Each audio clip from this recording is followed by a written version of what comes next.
Swing and a drive.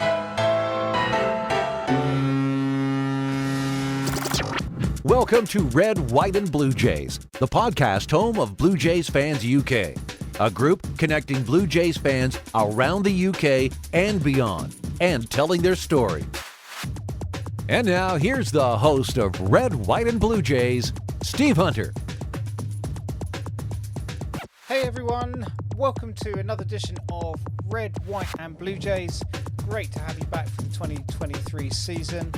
If you're a first-time listener to the pod, great to have you on board. If you're an old-time listener from last year, great to have you back, guys, as well. Now, I wanted to do a season preview.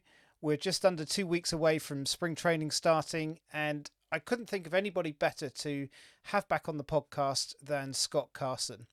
Now, as you know, Scott works within the TV booth for Sportsnet and has an amazing baseball statistical mind, as well as being a huge Blue Jays fan. And it was a great joy to be able to speak to him earlier today to get his thoughts on the season coming forth as we talked over the comings and goings of the off-season and look forward to our hopes and dreams for 2023. So go and grab yourself a cup of tea, sit back and enjoy my little chat with Scott Carson.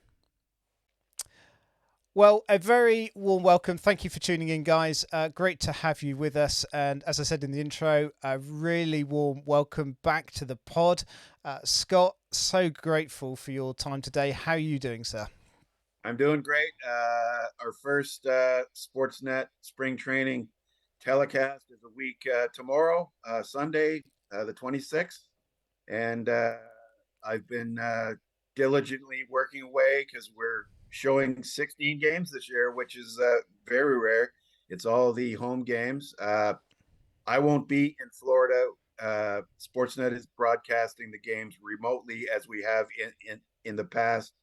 And as I thought about it, I thought actually I'm okay with not having to go to Florida for 6 weeks because we start the season with an 11-game road trip because they have to get Rogers Center ready after the reimagining, as they call it. And so I'm okay with doing all of the spring games from here.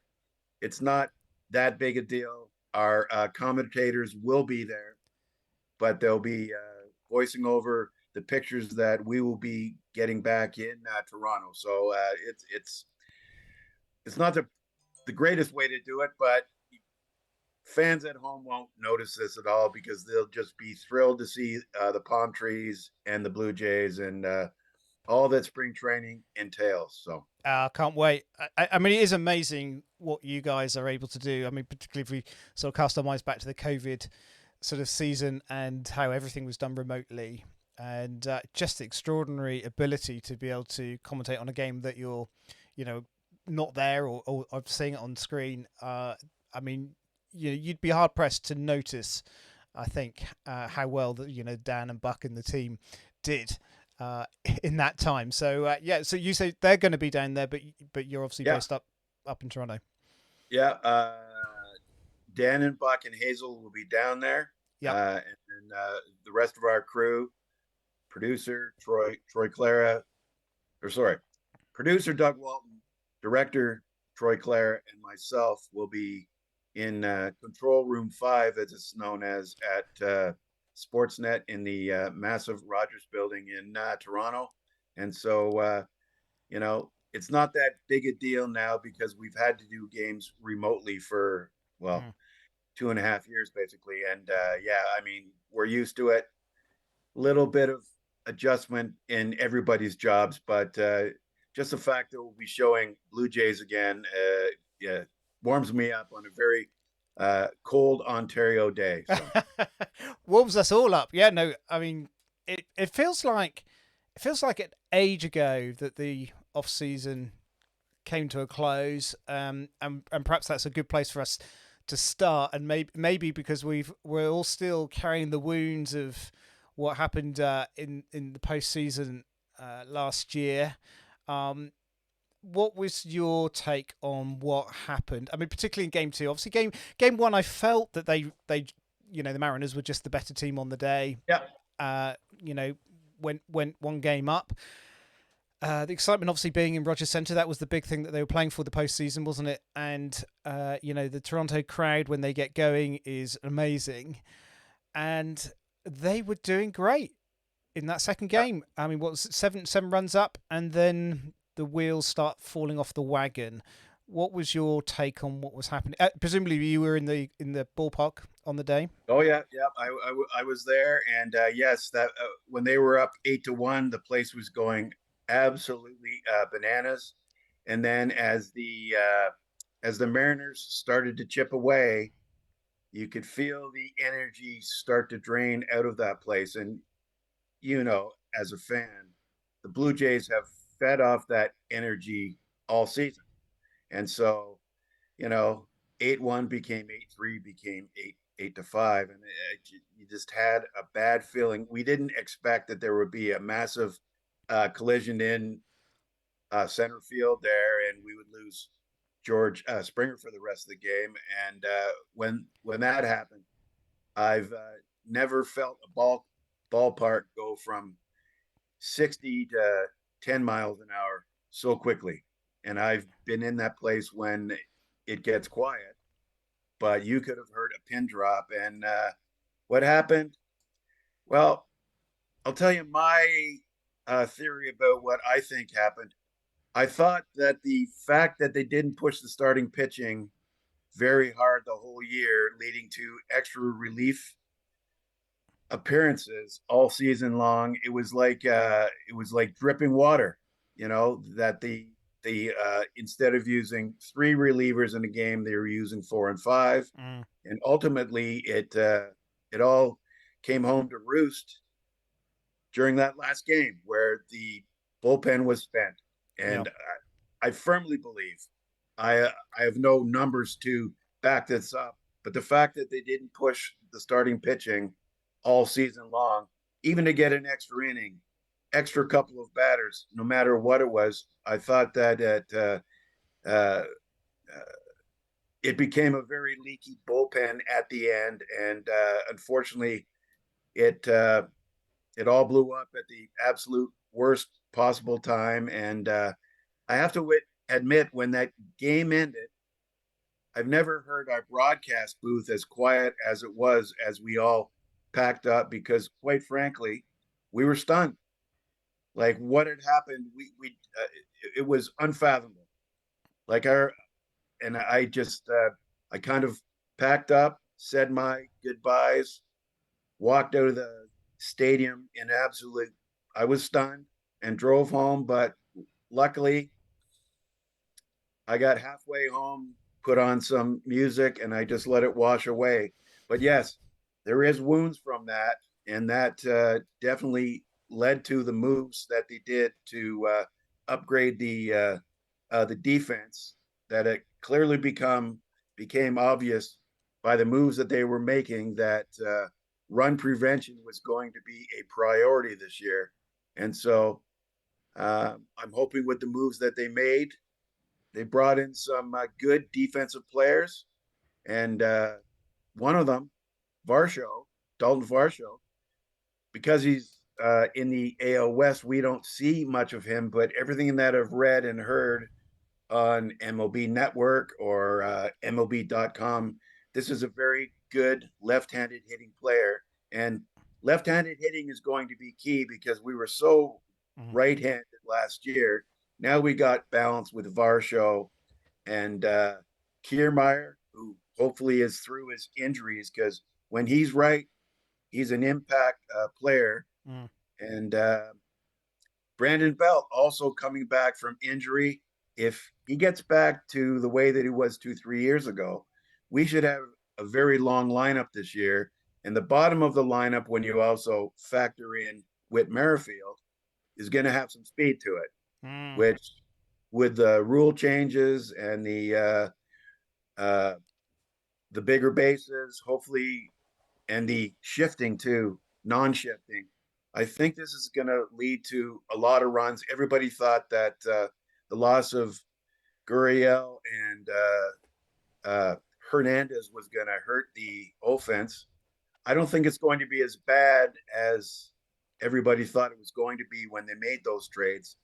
I think we're going to see a quicker lineup, a more balanced lineup, and I'm looking forward to see how this all fits together now, because I know that the outfield defense is going to be vastly improved, especially moving Springer to right field, where he's been injury prone playing center field, Mm. and I look for big things from that whole outfield, because a healthy George Springer, if he can play 140, 150 games, this offense is going to be fine. Yeah. I mean, it is extraordinary we look back at that game. I just wanted, just before we sort of dive too much into Yep. to you guys, I just wanted to get a couple of thoughts of you on that last game of the season. And you've sort of mentioned it or alluded to it in terms of the bullpen being spent. I think one of the big things that came out of that game, or a lot of comment came out of that game, was when they pulled out Gosman, because he'd been pitching so brilliantly through the game. He came off to a standing ovation, and so on, and it sort of felt the right move during the game. I think at the point it happened, but of course then when Mesa came in and then things started unraveling, a lot of people seem to point back to that moment and I think probably picking up a little bit in terms of what you're saying of pushing that starting rotation a bit deeper into the game.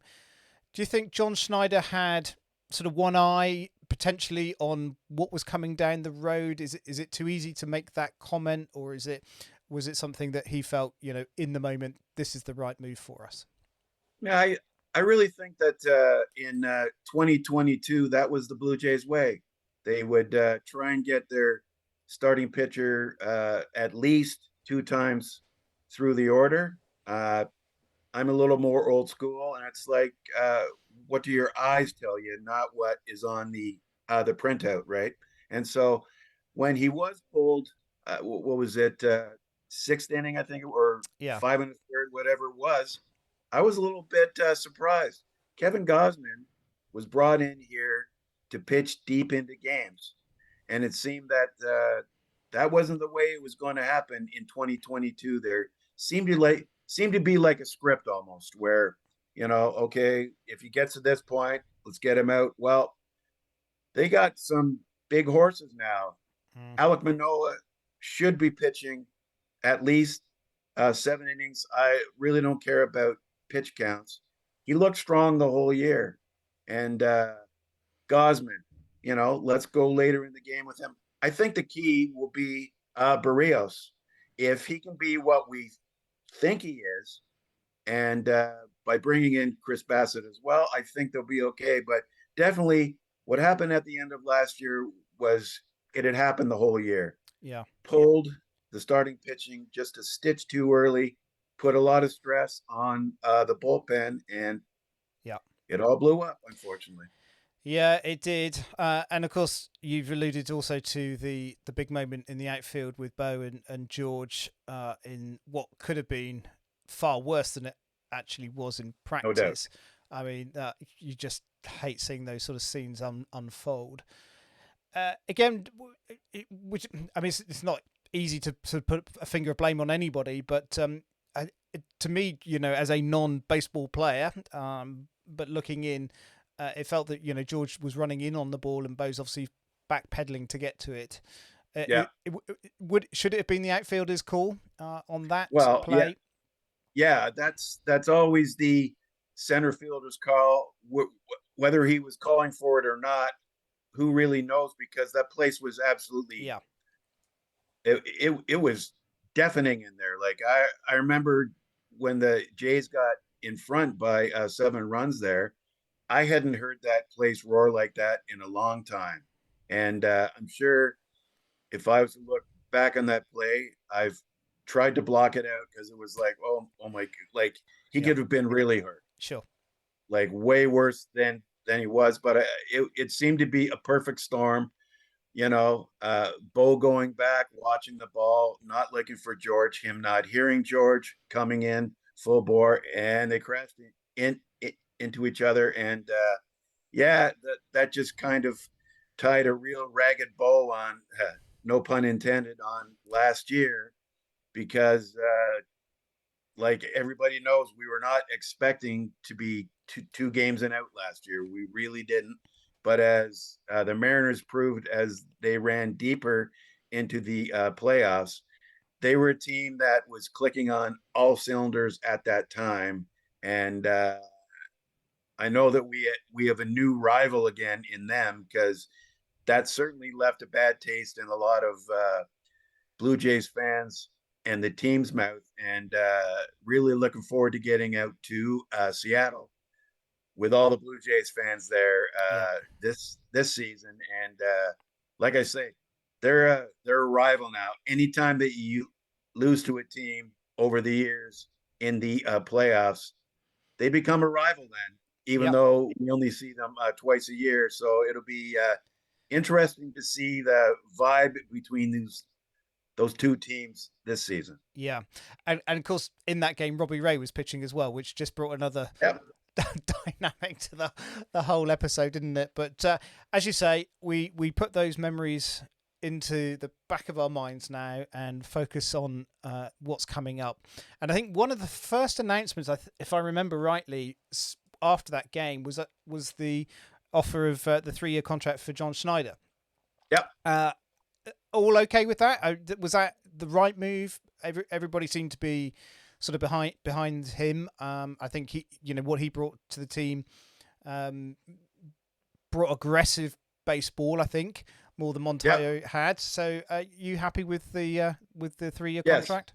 No doubt. I thought that the team responded very well to John, especially the younger players who had come through the system with him as their manager, and they won at AA, a championship with him at the helm. And I was actually kind of hoping that they would have signed him late in the year, right before the playoffs, and said, okay, he's our guy. It didn't happen that way, whatever. But I have no problem with that. And I'm very happy with the out of left field signing of Don Mattingly as his bench coach. Yeah. I thought that when I got wind of that, I thought it was brilliant. Smart, old school, former manager as well. When he was a player, nobody played harder, despite having a bad back that cost him many years of his great career. And I'm thinking just having him around is going to help everybody. I saw some video of him working with Vladdy at first the other day. Excellent. Nobody played a better first base than Don Mattingly. Just having him there is going to certainly help Vladdy, but also having him on the bench. And the name Don Mattingly has a certain cachet to it. There's no doubt about it. So it'll be interesting to see how everybody responds to him. Yeah. But getting back to your original point, I thought that the 3-year deal for John Schneider was a reward for a job well done. Yep. Getting this team from where they were when they moved on from Charlie through the end of the year. He's the guy. Yep. And I think he brings a lot of energy. I loved what he said in his postseason talk. Just as they were going into the postseason, I just thought, the clubhouse are definitely behind him. It seems the players enjoy playing for him. And I think, as you say, with Don coming in as well, it'd be interesting to see what impact that has in terms of other teams' mindset towards the Jays. Having these guys, I think they will play us differently because of that. Really exciting to see them coming on board. Okay, so let's just dive in a little bit more detail in terms of the movers and shakers of the off season. Obviously, Tio and Lourdes were big names to leave and well-loved players. Were you surprised by either of those guys moving on, or did you always feel that they were likely to be candidates to use in a trade? Well, I thought that based upon last year's defense, that the team was going to have to give up something to get something. I didn't expect both of them to go. Trading Hernandez early after the offseason started, I, that was a shocker. I thought that Gurriel would be the first guy to go if one Mm. was going to go, because even though he has a world of skills, he has been injury. He was very injury prone last year. He missed large stretches of the season. Uh, Teo's had some injury problems too, but like I said, I didn't expect both to go. But I think they realized that they were going to have to, first of all, get Springer out of center field, where he had been injury prone, crashing into the walls, crashing into other players, as we saw at the end. And I think just for his health, playing right field is the right move. Uh, Kevin Kiermaier, I looked at his name on the free agent list, and the fact that he'd been so injury prone, uh, I wondered if they would take a run at him, left-handed hitter with speed. But then I heard an interview with him, and I didn't realize how bad his hip had been over the last 2+ years.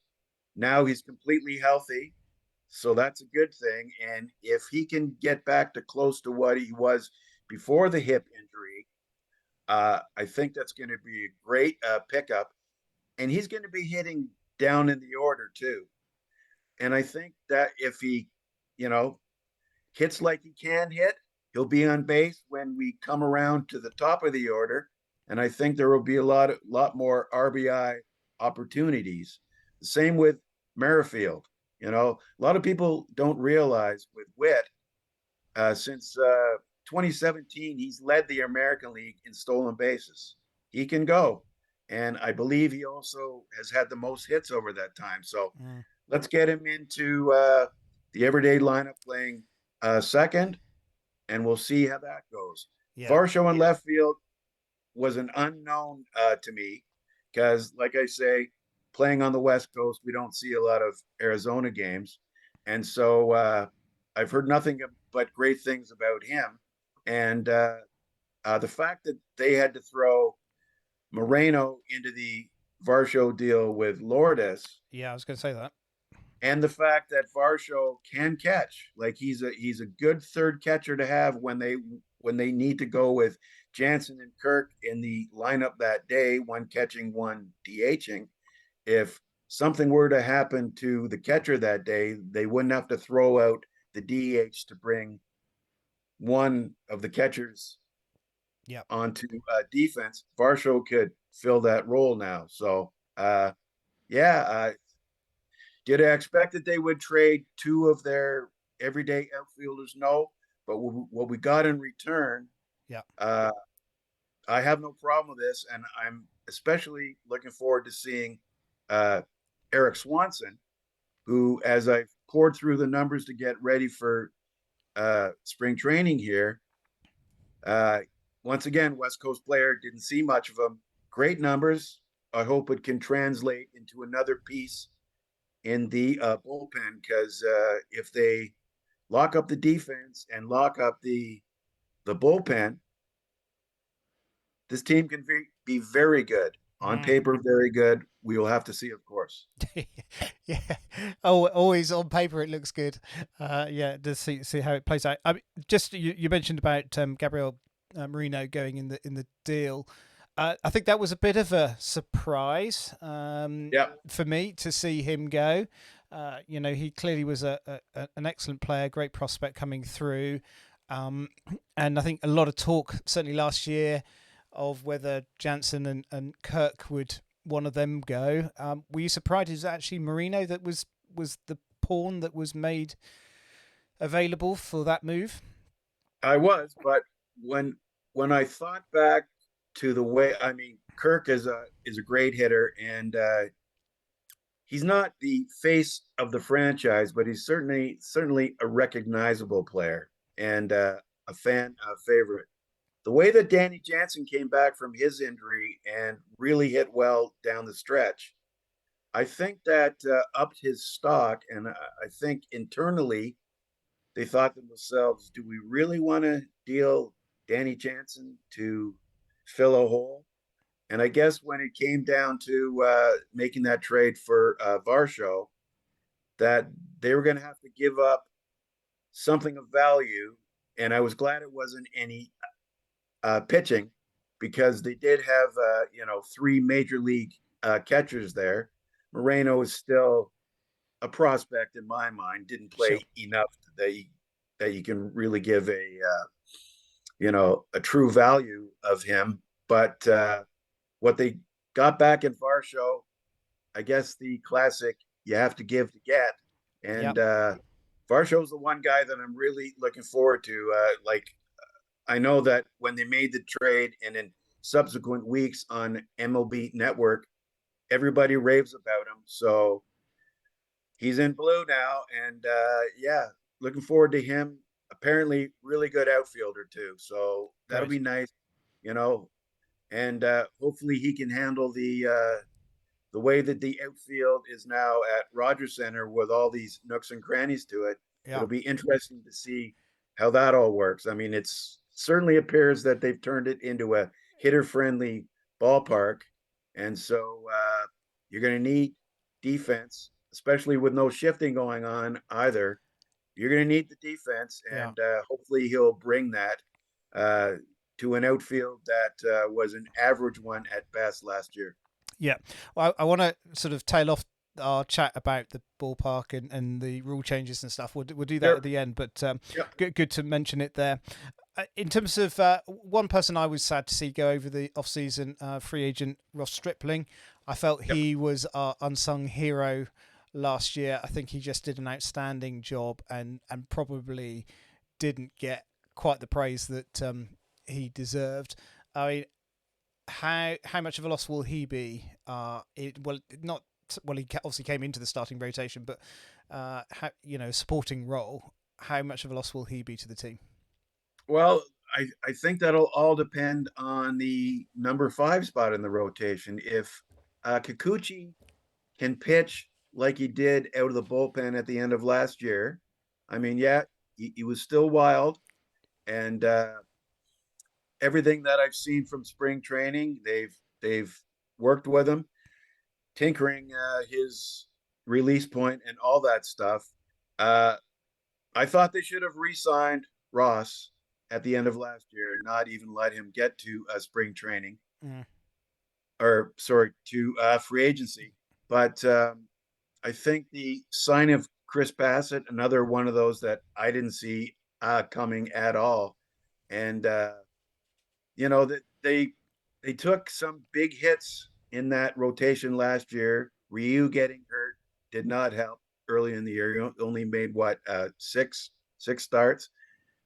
Kikuchi being ineffective as he was, there were some holes, and Stripling stepped into that void, and next to Alec Manoah, he was their number 2 guy last year, He was. and so looks like if it works out the way that it should, we're only going to need to worry about the 5 spot in the rotation.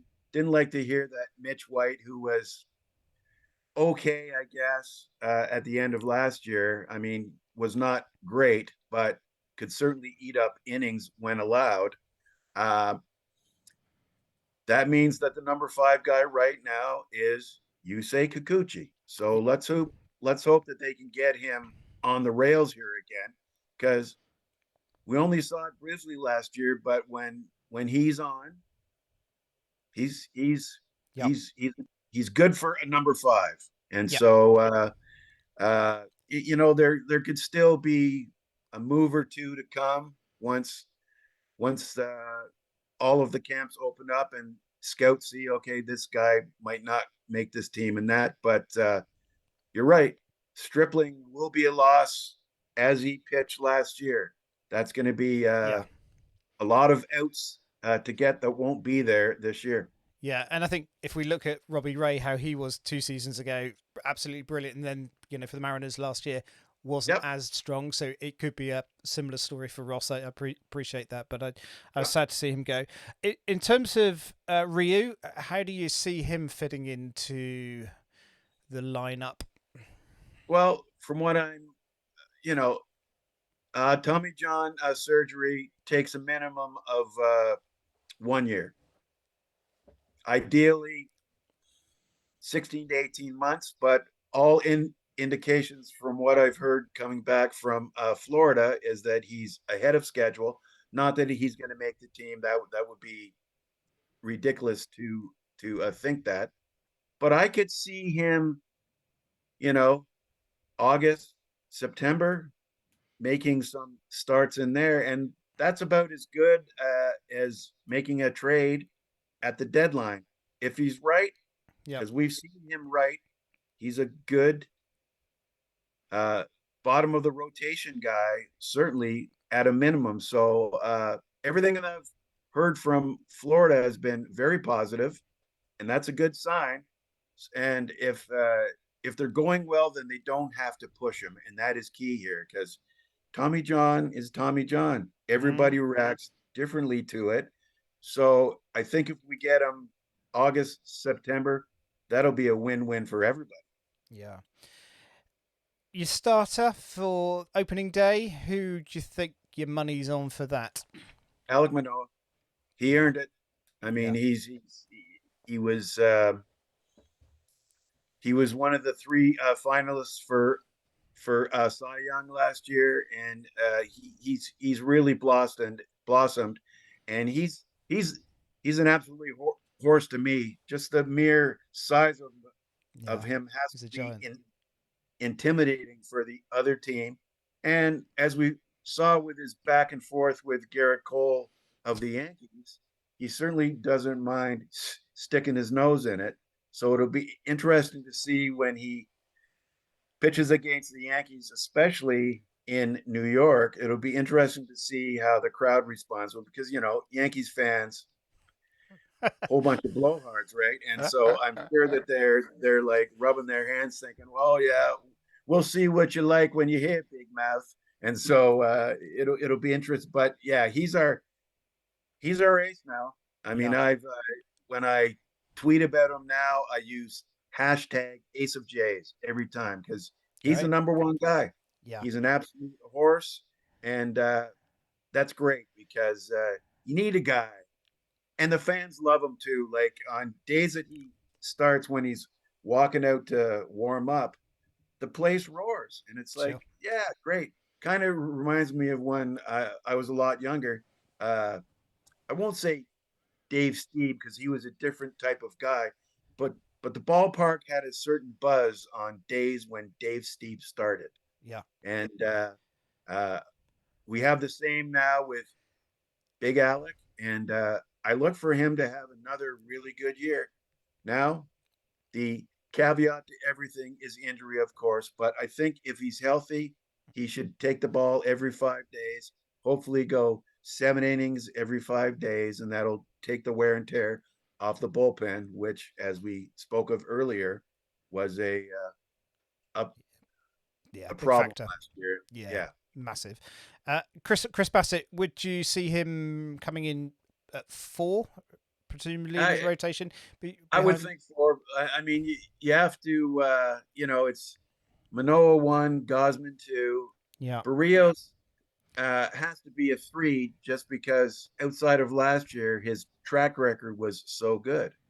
I mean, I've poured through Barrios's numbers, and it's like last year we have to hope was an outlier because all of his numbers just jumped, and he didn't look any different than he did previously. So that would slot Bassett into four. And I'll tell you what, if Chris Bassett is your four, that's a pretty good rotation.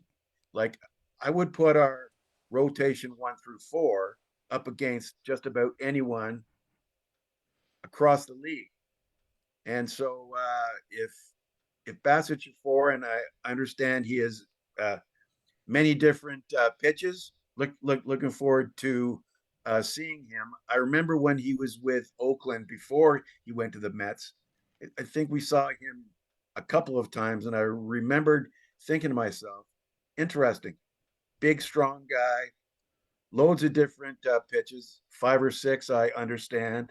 And so, yeah, he certainly solidifies a rotation that lost Stripling and Ryu last year, and I thought that was good pickup, veteran guy. You like the veterans because every 5 days you don't have to worry about them. They know what it takes to win in the major leagues, and so in my mind, great pickup. Yeah, brilliant. Well, it'll be exciting to see how they perform. Just looking into the bullpen, then Jordan Romano had a really good season last year, but Yeah, probably would you say was slightly overworked because of all the other issues that we've yeah, seen? yeah. It was a snowball effect, Yeah. and also the fact that John Snyder had no problem having Jordan uh, come in for saves of more than 3 outs. That became apparent towards the end of the year that was going to be the plan. So unfortunately, that led to some wear and tear on him. Yeah. Like I, I've never had any problem with him coming into the game to close it out.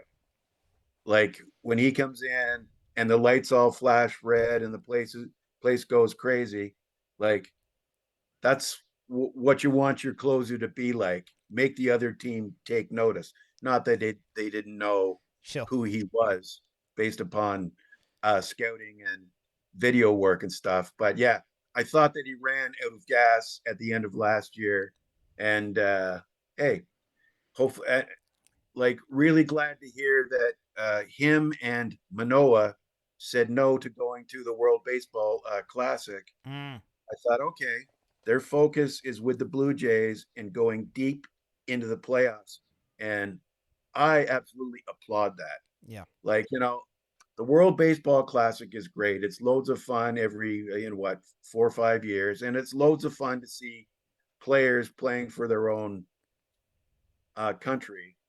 Uh, but if the expense is a little too much wear and tear at the start and they run out of gas later in the year, then I have no interest if any Blue Jays play in this because we want them to win regular season deep into the playoffs. And so, yeah, let's keep everybody fresh for this whole year because it's a grind, and especially now with the more balanced schedule where we're going to about twice as many National League cities. I mean, that's going to lead to more travel Mm. because we're not going to the New Yorks and the Bostons and the Baltimores and the Tampas as much this year, which certainly for the Eastern Seaboard teams leads to shorter travel, Yeah.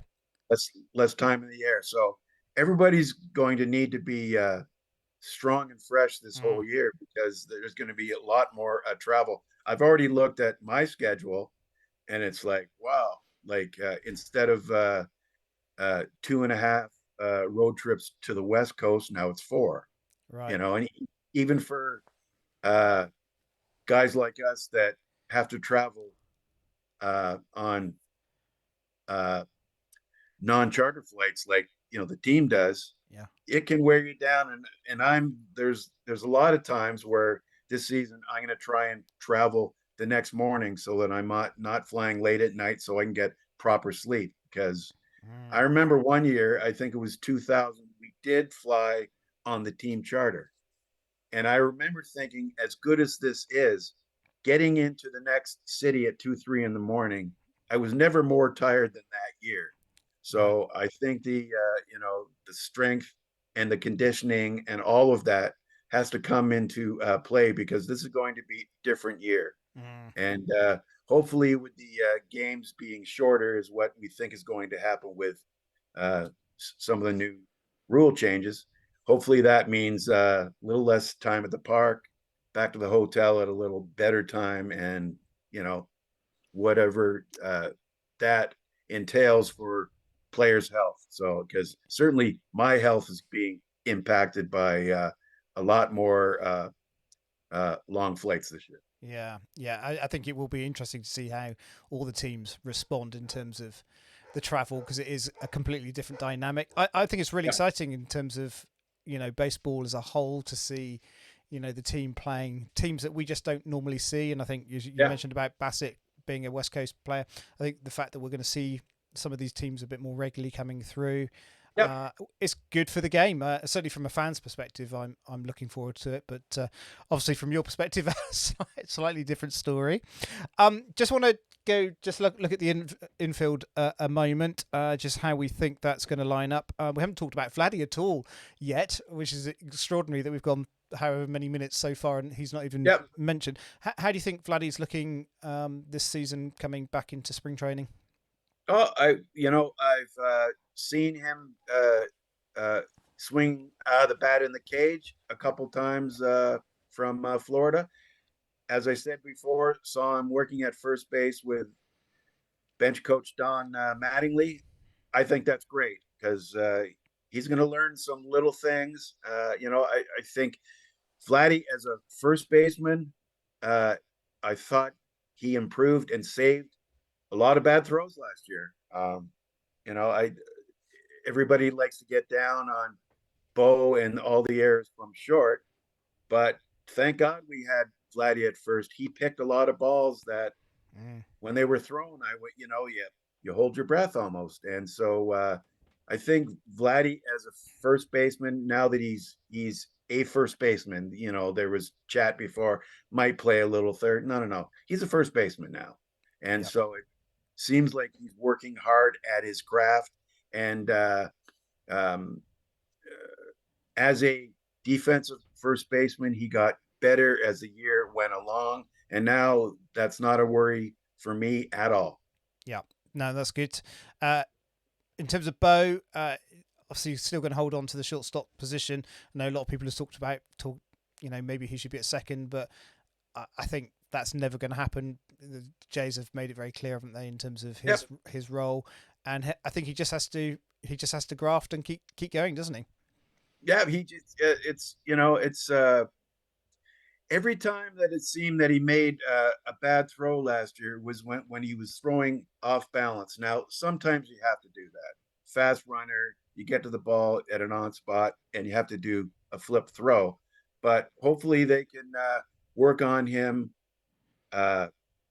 positioning wise, and it's going to be interesting once again because of the no shift going on. Yeah. I mean that's going to be a big thing now, because instead of him shifting over to one side of the bag or the other, he defensive where he stands on the field is going to be key here. So if the positioning is properly through scouting and stuff, hopefully that'll bring the error total down. But he's going to have to cover more ground again. Not that he can't do that. Very athletic player, but it's going to be so different this year. I can't wait to see what it's going to look like with only two people on the left side and two on the right side. I mean, a proper baseball game. That's what it's going to look like. A proper baseball game when, like, I was a kid.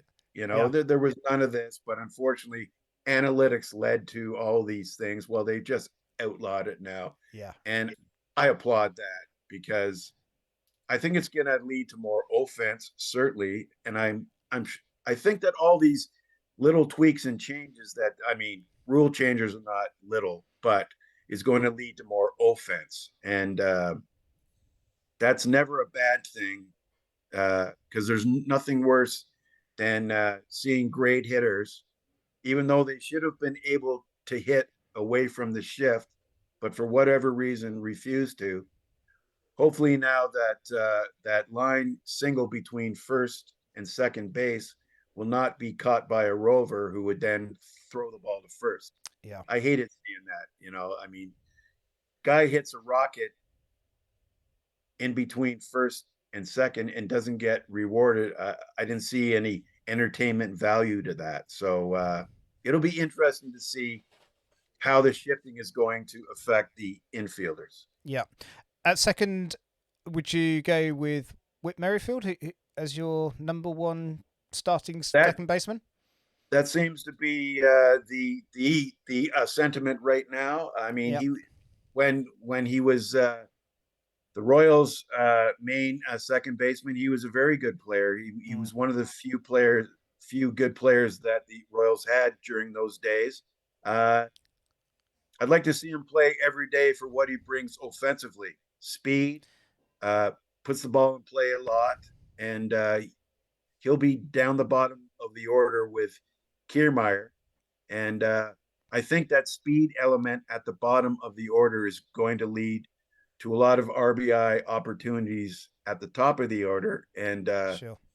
I think they're going to benefit with a full season of Witt. Because when he's right and when he's playing every day, he's an all-star caliber player. And the fact that he plays for us now is really good. Nothing against Espinal. I thought he had a really good year, but I think they realized that his value might be more as a uh, utility bench player. Like I wouldn't be shocked if we see him play a little bit of outfield also because Right. he's athletic enough to do that. And you know, you can't have a guy like him sit uh, too much because you're going to need him at some point. Injuries inevitably happen, and he'll be forced into action. So they have to. I mean, that's the juggle that the manager Mm. has to deal with to keep everybody fresh. Yeah. So we'll see what happens, but I would expect that the everyday second baseman to start will be Witt. Yeah, and I think to be fair to Witt, he played better towards the end of last season, where he was playing more regularly. You Yep. could actually see the value to him being in the game on a regular basis. Obviously, over at third, we got Matt Chapman. He's going to just be the anchor man, isn't he, for that Yep. corner? That's not going to change. But I think you've mentioned Espinal. Obviously, got Biggio. Got these utility guys that can play Yep. in these different positions when they need to switch things around. So some good depth there as well. Yeah, I would expect too that they're going to bring in another outfielder at some point here, like a true outfielder, not a infielder outfielder, just a guy that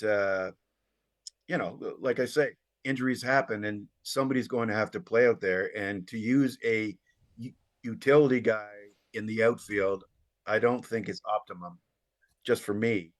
So I would expect that we might see a new outfielder into camp late once they know exactly what they have here, because basically the 26-man roster is basically set right now. But I think an extra bench player that is an outfielder will be on their radar as they start playing games here. So not sure who that is now, but I'm sure we'll start hearing names mid to late March here, or maybe just as they break camp, there might be a name that we're not thinking of uh, joining the team. Yeah.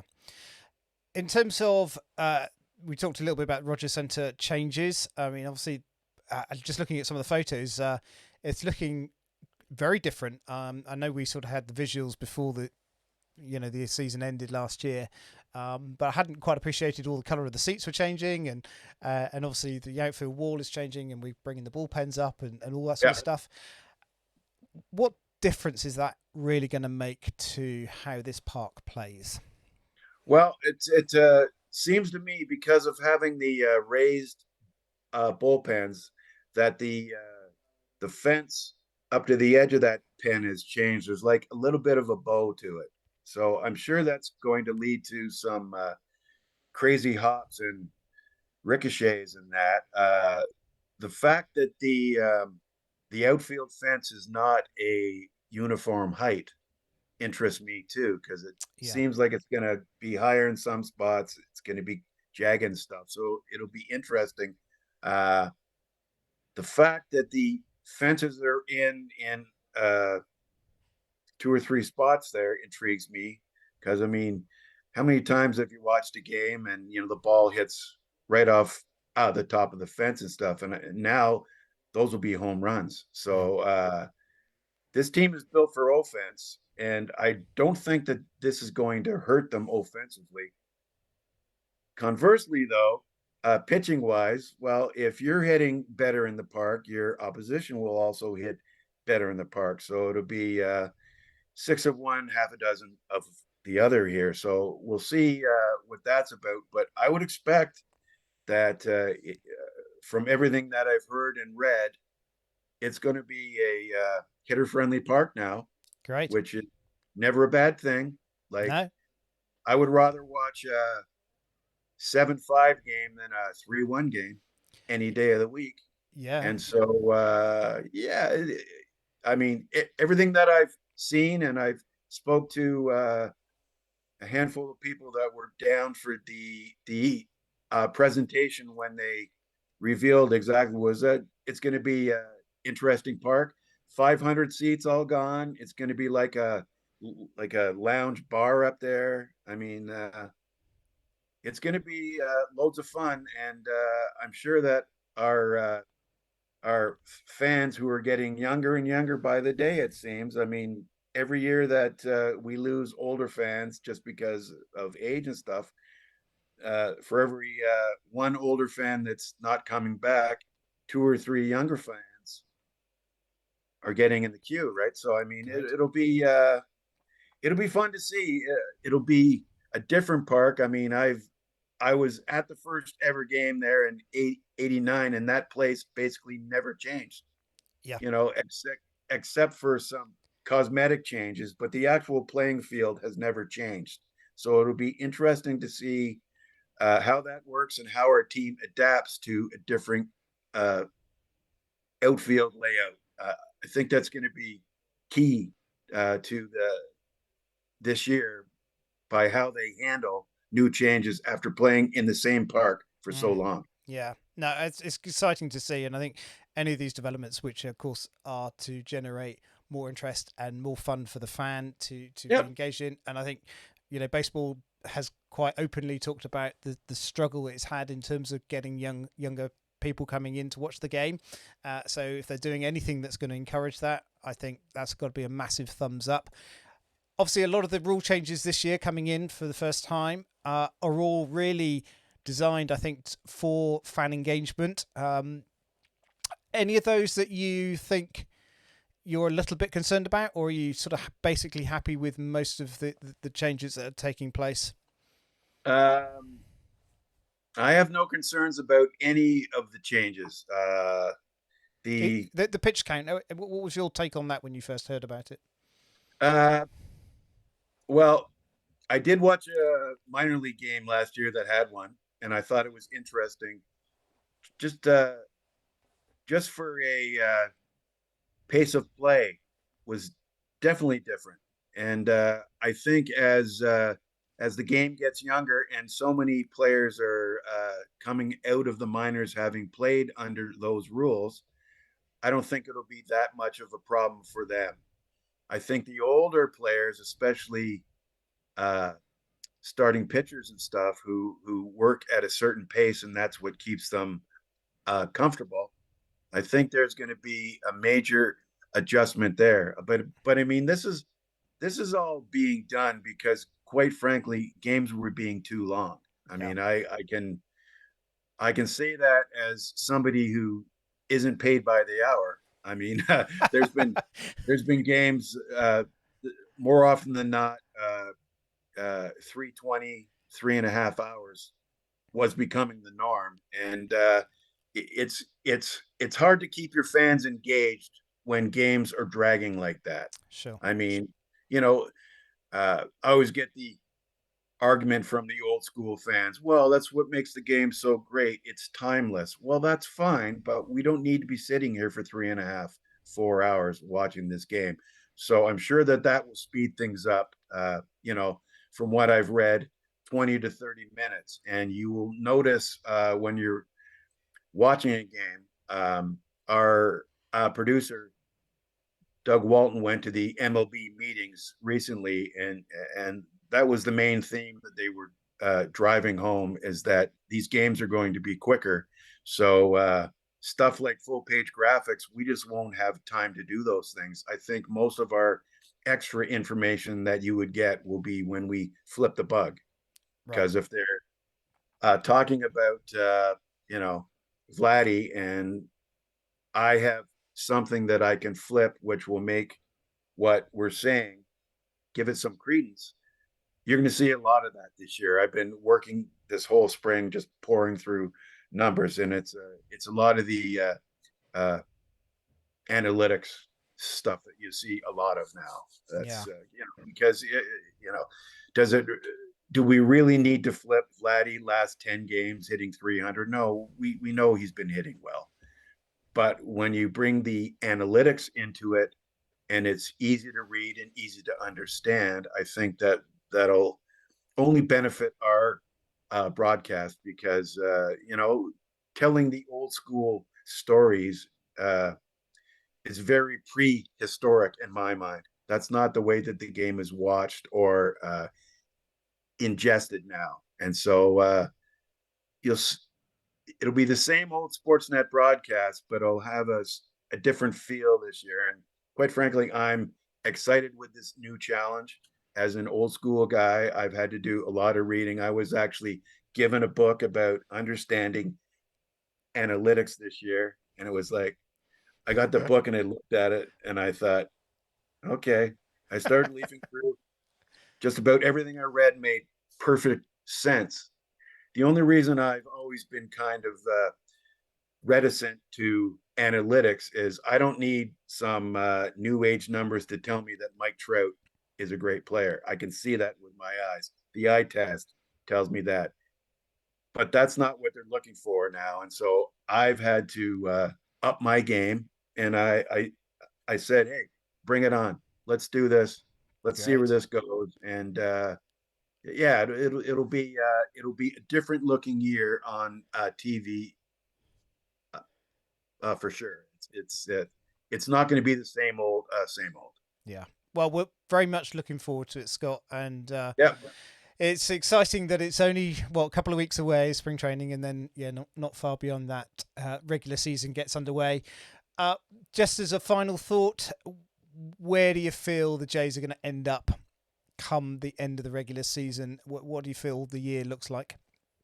Well, I would think they're a solid second in the East.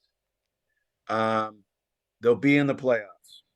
I think they'll win between 92 and 95 games. I think if they're healthy, especially George Springer, I think they have enough to catch the Yankees, who've already had an injury in their rotation yesterday. Frankie Montas doesn't look like he's going to pitch this year. I think they can challenge the Yankees, and I'm not just saying that because I work for Sportsnet. They have the tools now to do this. The changes on the defense, couple new starting pitcher, new relief pitcher. I think they're good enough to catch the Yankees. I mean, last year they didn't have George for a while. They didn't have Teo for a while. Ryu was gone. I think the improvements that they've made has closed that gap with the Yankees immeasurably, because I don't think they've gotten any better other than signing Rodon. I mean, that's the only thing that I see. So if they're clicking at the Yankees' heels this year, it's going to be a fun year for everybody, myself included, because there's nothing better than a proper pennant race. Getting to the park every day is just loads of fun, and it makes for a good broadcast, and the fans are excited, and all that comes with that. So I think if they're not a solid playoff team, I would be shocked. I would be shocked indeed, and I do expect them to push the Yankees all season long. Love that. Yeah, hope that is absolutely going to be the case. I think they are a strong team, and I think everything you've said there in terms of overcoming the Yankees, that would be probably on everybody's agenda for this year. I mean, it would be great to see them doing and getting into the postseason and being competitive. I think the last couple of postseasons they've been in, of course, been disappointing ends. It'd be nice to have a run through the postseason and have a real good bash at it. So, Scott, I can't thank you enough for your time today. Really appreciate your insight and your wisdom on all these things, and just giving up your Saturday afternoon for us Thank you so much. No problem. Anytime you want to talk during the year, and you see the schedule, you know when I'm working, you know when I'm not, and anytime, I always have loads of fun talking Blue Jays. No, brilliant. Well, give our regards to Dan and to Buck and Hazel and the rest of the Sportsnet team, and Yep. just thank you for all that you bring to us as fans, and particularly for us here in the UK, where we don't. Yes, go ahead. One more thing. Sure. Nice to see Great Britain in the World Baseball Classic this year. I was going to mention that when you talked about the World Cup, the World Baseball Classic, and then I forgot all about it. But yes, first time ever. That's great, and I hope they do well. And I mean, World Baseball Classic is fun, especially when the whole world has teams in it. Then it becomes more than just North American, Caribbean thing. So good luck to Great Britain this year. Yeah, thank you, sir. Yeah, I'm sure they will take that. Looking forward to seeing them playing, and hopefully, I mean, obviously they're massive outsiders, but just the fact that they've got in is just an extraordinary achievement for a game that here is still such a minority sport. But thanks to you and to your team, you bring the game to us, and we're really appreciative of that. And as I say, really grateful for your time this afternoon, Scott. Guys, that's it for today. Thanks ever so much for tuning in, and we'll catch you on our next episode. See you soon. Take care. Bye.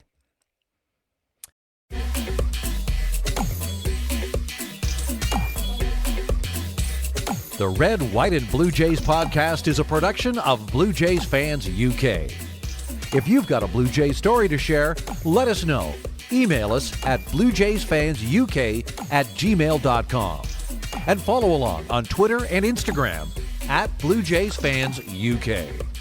I'm your announcer, Jim Langton. Thanks for listening.